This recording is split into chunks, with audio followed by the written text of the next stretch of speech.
नमस्कार साथियों, आप सभी को टारगेट विद नित्यम के इस चैनल में दिल खोल करके स्वागत है। तो आज की हम इस सीरीज में लूसेंट का जीके जीएस का प्रश्न देखेंगे, और वो भी टॉप 70 जीके जीएस का प्रश्न देखेंगे जो कि लूसेंट किताब का निचोड़ लेकर आए हैं। वो भी टॉप 70 जीके जीएस का प्रश्न जो आपसे कई सालों से लगातार एग्जाम में प्रश्न जो है यहीं से पूछ रहा है। तो पहले आप वीडियो देखिए, वीडियो का प्रश्नों का फिर डिस्कशन देखिए। अगर आपको वीडियो का प्रश्नों का डिस्कशन अच्छा लगता है तभी वीडियो को लाइक कीजिएगा और टारगेट विद नित्यम चैनल को सब्सक्राइब कीजिएगा, अन्यथा इसकी ज़रूरत नहीं है। तो चलिए, आपकी ज़्यादा समय की बर्बादी नहीं करेंगे, हम आज टॉप 70 जीके जीएस का प्रश्न देखने की ओर आगे बढ़ते हैं। ये लीजिए। तो उससे पहले हम आपको बता दें कि अगर आप पहली बार चैनल पे जुड़े हैं तो टारगेट विद नित्यम चैनल को सब्सक्राइब करें, और अगर आप कंटिन्यूअस इस चैनल के अगर विद्यार्थी हैं तो आपको पता होगा कि सवालों की जो शुरुआत है मोटिवेशनल लाइनों से की जाती है। तो मोटिवेशनल लाइन कुछ इस प्रकार आपके सामने समक्ष रखा गया है कि कठिनाइयों का अक्सर साधारण लोगों को एक असाधारण नियति के लिए ही तैयार कर। जो एक साधारण व्यक्ति पर, लोगों पर जो कठिनाइयाँ आती हैं ना, वो एक अदम्य साहस के लिए आती हैं, एक असाधारण जो है चीज़ों के लिए ही आती है। अगर आप पे कठिनाइयाँ आ रही हैं तो आप कुछ एक असाधारण लोगों से अलग हैं, आप कुछ एक अलग करने की चाह रख रहे हैं। संकट जो है, कठिनाइयाँ आ रही हैं, और भगवान उसी को कठिनाइयाँ या बोलते हैं काम देते हैं जो उस लायक होता है। ठीक है, तो इसे घबराना नहीं है। और आपको बता दें कि ये सभी परीक्षाओं के लिए वीडियो उपयोगी होगा, जैसे में बीपीएससी शिक्षक भर्ती, बिहार पुलिस, बिहार दरोगा, बिहार एसएससी रेलवे, बैंक और डिफेंस एग्जाम, कोई भी एग्जाम हो, भारत के प्रतियोगी परीक्षाएं, जीके जीएस यहाँ से लड़ने की पूरी संभावना होगा, क्योंकि हमारे चैनल से कराए जाते हैं। चलिए, सबसे पहला सवाल आपके समक्ष क्या कहता है कि हिस्टोलॉजी किसका अध्ययन है? ऑप्शन ए रेशम का, ऑप्शन बी अंगूर का, ऑप्शन सी कवक का, या ऑप्शन डी उत्तक का। अगर इस प्रश्न का उत्तर आपको पता है तो कमेंट बॉक्स में मतलब कि आंसर राइट कर दीजिएगा, हम देख लेंगे। ठीक है, तो आपको बता दें कि जो रेशम का अध्ययन है ये क्या कहलाता है? तो रेशम का अध्ययन सेरीकल्चर कहलाता है। सेरीकल्चर रेशम का अध्ययन होता है। अंगूर का अध्ययन क्या कहलाता है? बीटी कल्चर किसका अध्ययन है? अंगूर का। कवक का अध्ययन क्या कहलाता है? कवक को इंग्लिश में बोलते हैं क्या? तो कवक को इंग्लिश में बोलते हैं फंगी, और फंगी का अध्ययन माइकोलॉजी कहलाता है। क्या कहलाता है? माइकोलॉजी कहलाता है, माइकोलॉजी। अच्छा, उत्तक का अध्ययन क्या कहलाता है? तो उत्तक का अध्ययन ही हिस्टोलॉजी कहलाता है। उत्तक का अध्ययन क्या कहलाता है? हिस्टोलॉजी। कुछ और हम अध्ययन इससे रिलेटेड सवाल करते हैं। आप बताइएगा केचुओं का अध्ययन क्या कहलाएगा? केचुओं का अध्ययन क्या कहलाएगा? तो केचुओं का अध्ययन जो है बर्मी कल्चर कहलाता है। केचुओं का अध्ययन बर्मी कल्चर। केचुओं का अध्ययन क्या कहलाता है? बर्मी कल्चर केचुओं का अध्ययन कहलाता है। और इस केचुआ का जो है पृथ्वी का जो है हलवाहा भी कहा जाता है। केचुआ को क्या कहा जाता है? किसान का मित्र कहा जाता है, किसान का मित्र कहा जाता है। और पृथ्वी का हलवाहा, ये हलवाई कहा जाता है, हलवाहा भी कहा जाता है, क्योंकि ये मृदा को उर्वरकता बनाता है। ठीक है, तो उर्वरकता बनेगा तो अच्छा खासा फसल होगा, भोजन तैयार होगा। इसी कारण जो है केचुआ को पृथ्वी का हलवाहा कहा जाता है, किसान का मित्र कहा जाता है। और केचुओं का अध्ययन जो है बर्मी कल्चर कहलाता है। तो हिस्टोलॉजी किसका अध्ययन था? आपको पता चला? तब बोलिएगा यस सर, पता चल गया। तो किसका अध्ययन था? उत्तक का अध्ययन था। तो इसका right answer option number D होगा। चलिए, ये बिहार पुलिस का जो है पूछा हुआ प्रीवियस ईयर का सवाल है। ठीक है, इस बात पे ध्यान दीजिएगा। चलिए, नेक्स्ट सवाल आपसे कहता है कि बीरगासो लोक नृत्य जो है ये किस राज्य का है? बीरगासो लोक नृत्य, ऑप्शन ए छत्तीसगढ़ का है, या ऑप्शन बी गोवा का है, ऑप्शन सी असम का है, या ऑप्शन डी मणिपुर का है। अगर आपको पता है तो कमेंट बॉक्स में कमेंट कीजिए। आपको बता दें ये जो बीरगासो लोक नृत्य है ये कर्नाटक का है। कहाँ का है? कर्नाटक का है, जो कि ऑप्शन में नहीं दिया गया है, जानबूझकर नहीं दिए। कर्नाटक का बीरगासो लोक नृत्य है। यहाँ पे एक यक्षगान लोक नृत्य फेमस है, यक्षगान भी कहाँ का है? कर्नाटक का है यक्षगान। उसके बाद ढोलू पुरिया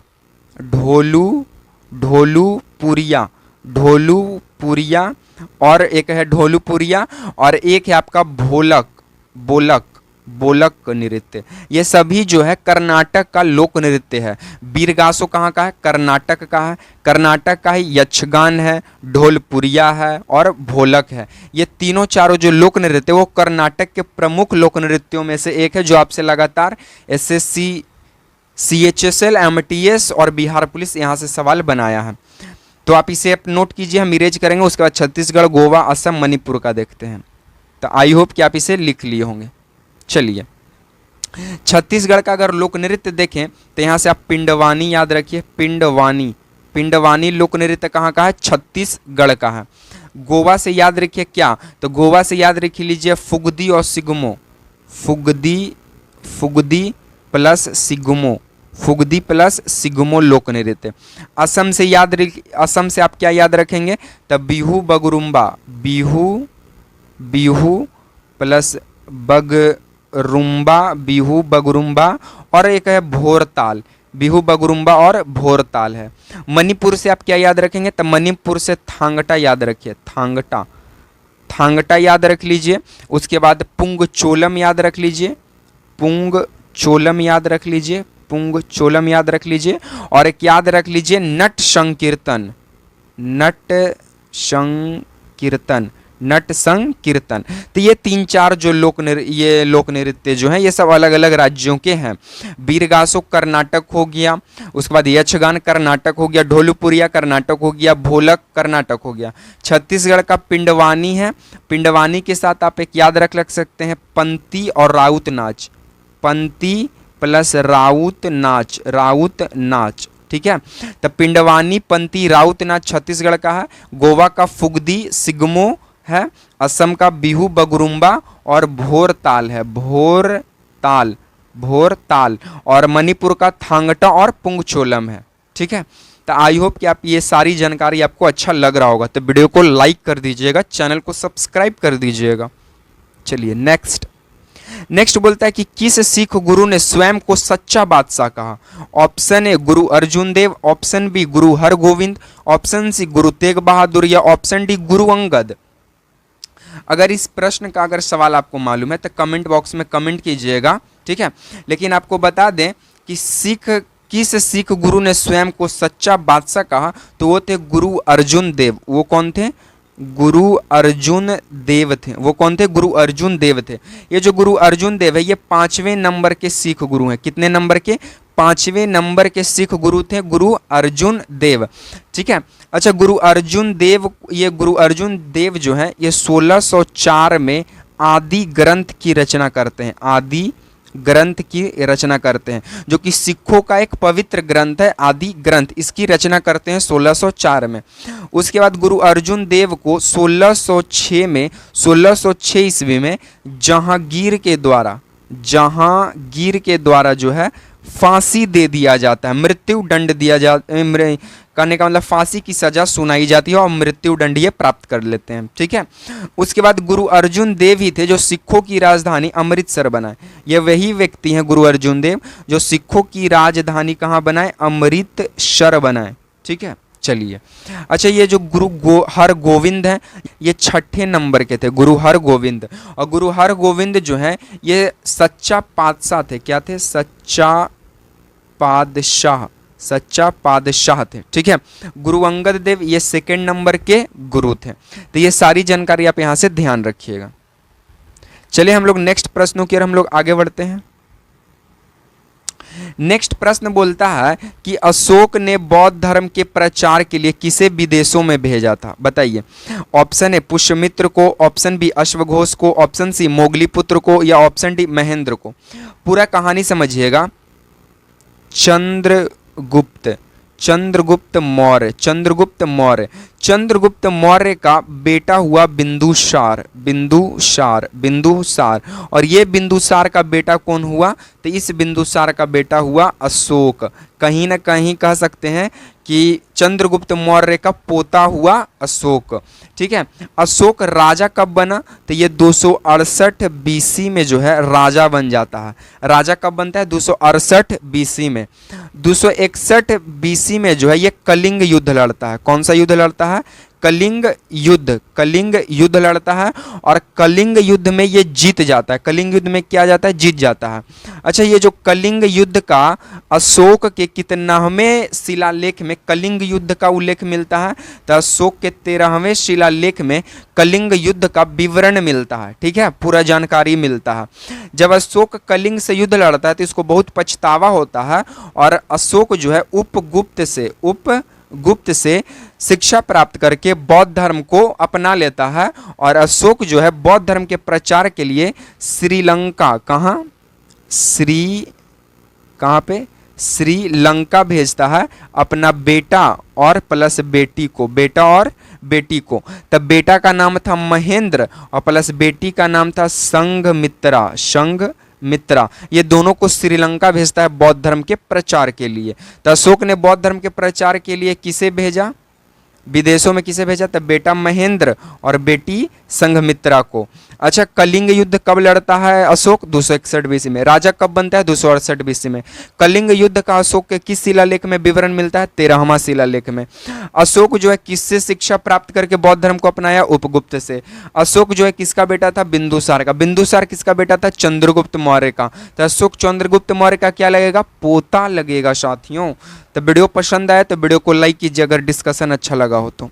चलिए नेक्स्ट बोलता है कि कांवर झील पक्षी अभ्यारण्य किस जिला में है?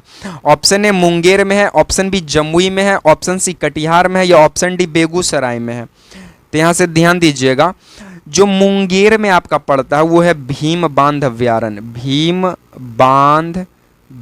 बांध अभ्यारण्य कहाँ है? मुंगेर में है। जमुई में क्या है भैया? तो जमुई में है नागा नकटी अभ्यारण्य। नागा नकटी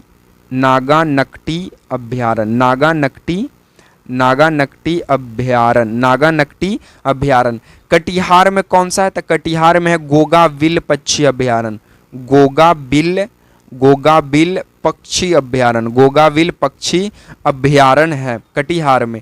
बेगूसराय में कौन सी है? तो बेगूसराय में ही कांवर झील है। बेगूसराय में ही क्या है? कांवर झील है।